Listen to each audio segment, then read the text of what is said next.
I've done my last few videos looking at a hard saying of Jesus when he tells us that if we want to truly be his follower, then we need to deny ourselves, take up our cross, and follow him.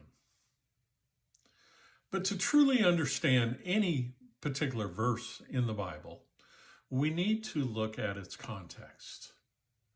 What comes before it and what comes after that.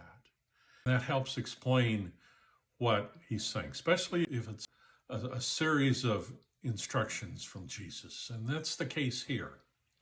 So I want to look at what comes before this using Mark chapter 8. Beginning in verse 27, we see Jesus is meeting with his disciples, and he asks them, "Who do people say that I am?" They give several answers. Yes, but who do you say that I am? And that's when Peter says, "You are the Messiah, the Christ."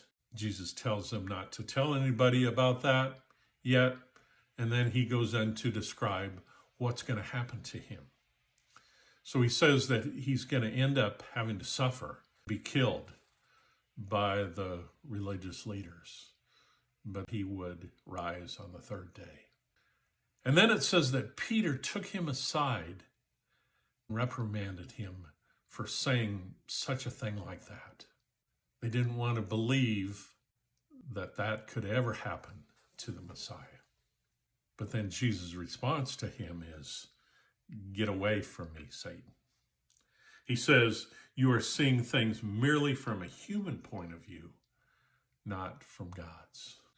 So that's the lead to verse 34, when it says that he called the crowd to join his disciples. And he said, "If any one of you wants to be my follower, you must give up your own way by denying yourself. You must take up your cross and follow me."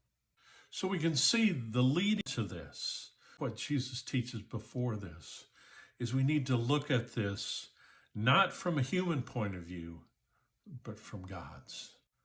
This is about denying the worldly pleasures. Only run after God.